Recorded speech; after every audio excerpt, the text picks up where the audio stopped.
This is News Talk 4BC with Ian Skippen and Loretta Ryan. The Newcastle Knights player, Alex McKinnon, you would have been across what's been happening since Monday last week. We've all watched, anyone who is interested in sport, just seeing what this young man has gone through. And the news came out on the weekend. The devastating news, at just 22 years of age, he's been left a quadriplegic a week after falling awkwardly in that tackle in the Knights Storm game. We're all thinking about him and praying for him, and including not just the rugby league community, but everyone. The whole community. And Matt Johns echoed that on Fox Sports last night. Everyone in sport, not just rugby league, they're in total shock. Spoken to a couple of my friends up there at Newcastle. They can't believe it.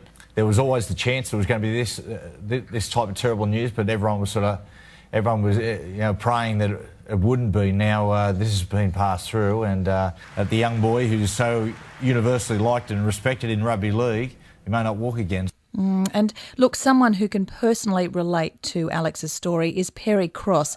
It's 20 years ago this year that Perry was left a quadriplegic after being injured in a rugby tackle at Ballymore. He was just 19. Since then, Perry has been raising awareness and raising funds for research too into spinal cord injury, and he joins us now. Hi, Perry. Good morning. Perry, when you heard about this accident with Alex, what went through your mind? Yeah, I was pretty shocked. It was very horrifying to see it, and then to be replayed a lot of times. It was pretty tough for me to watch, and I'm sure everyone that was watching it was thinking, hopefully it's not going to be the bad outcome that unfortunately it is. When you had your accident, I remember reading something that you knew straight away how bad it was. Yeah, and I don't, obviously know the inner details of Alex's injury, but you can sort of tell, when you're paralysed, you lose feeling and movement instantly, and because he obviously can't move. And even just watching the few moments after the tackle with Alex, you can tell his reaction that I'm pretty sure he's going through a similar thing that I went through. What were your thoughts at that moment when you were lying on the field? It's horrifying, and there's a whole moment of disbelief and shock and, anger. Feel really angry that such a serious things happen, and then you just go into that real. That real denial phase as well. It's probably every emotion you can think of. Perry, it's Ian here. You're a C2 quadriplegic. Now, I know Alex McKinnon at this stage he's out of the induced coma, and he's able to breathe by himself without having any sort of artificial means. Yep. So, but they won't know exactly for about 12 months or so, what extent of recovery he will have. Did you knew straight away that you were going to virtually have to have a machine to help you breathe for the rest of your life? Yeah, it's funny because I was a C4 5 when I was injured, so I was laying on the field in the same situation as Alex, and I could breathe. And I went into theatre that night, went on to life support during my operation, and my injury got worse after a period of time, after the next sort of 2 or 3 weeks.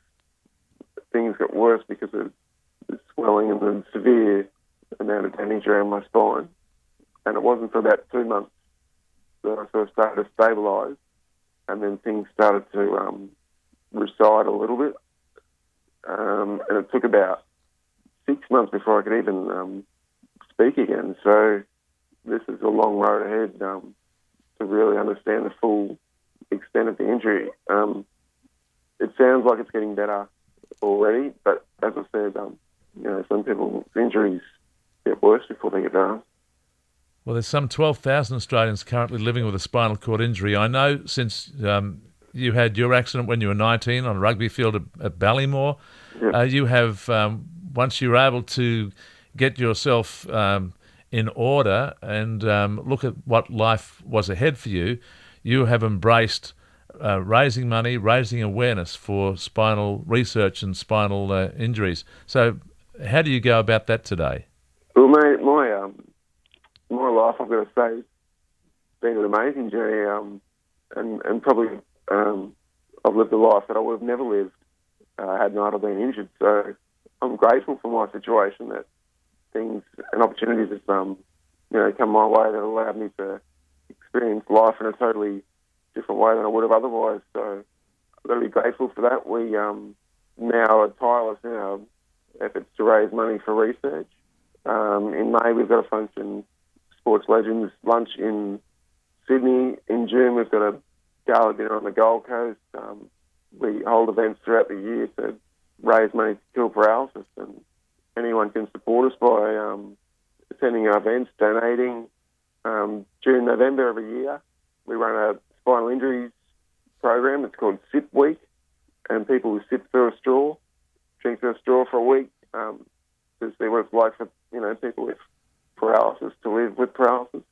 And we raise money through our SIP program. So there's a lot of ways people can help, and we appreciate any support. Perry, how confident are you that all this research will eventually lead to a cure, at least, or something to help victims? Yeah, well, everyone will remember, Superman, Christopher Reeve. He was a good friend of mine, and he was the guy who told me face to face, Perry, there'll be a cure for paralysis.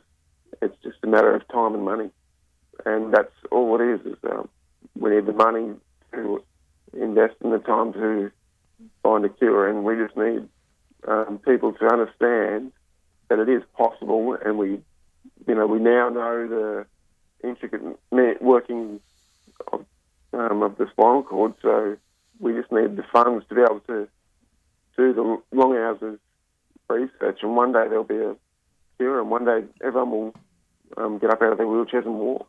It's 7:16 News Talk 4BC with Ian Skip and Loretta Ryan. We're speaking with Perry Cross. Perry, would you be in contact with Alex? Would that be a likelihood?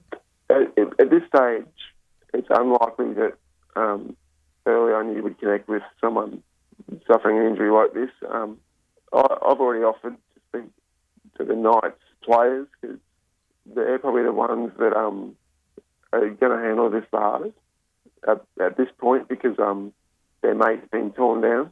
Yeah. And I've offered to meet with them and just sort of look, give them advice on life after paralysis. As I said, my life's improved.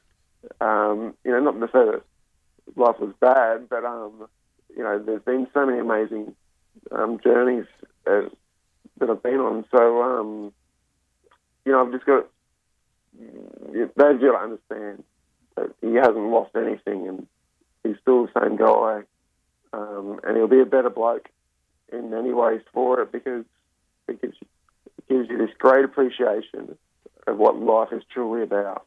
Well, as Wayne Bennett said on the weekend, one of the nicest blokes you've never met, in his article in the Sunday Mail, he sounds like a wonderful, wonderful human being, as you are.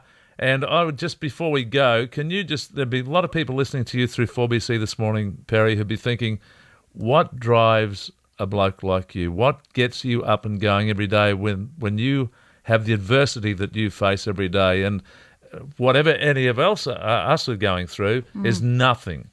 What gets you going?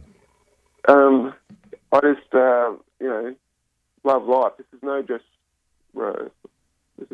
rehearsal. You've got to appreciate every day you have here, because you hear tragic stories every day about people losing loved ones or whatever. Well, don't live for that day. Live for this day. Embrace what you've got.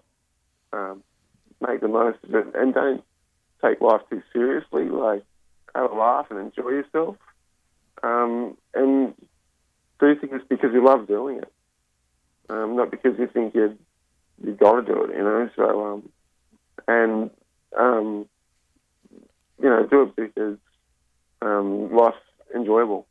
Well, Perry, you are an inspiration to us all, and I hope that one day your words will help Alex as well. Thank you so much for joining us. Cheers. We appreciate it, Thanks very Perry. much for having us. Thank you, mate. Perry Cross, the Perry Cross Spinal Research Foundation, www.pcsrf.org. And I'm sure after hearing him speak this morning, if you had $1 or two that you're going to spend on coffee today, you could certainly sling it his way and to continue the work in spinal research.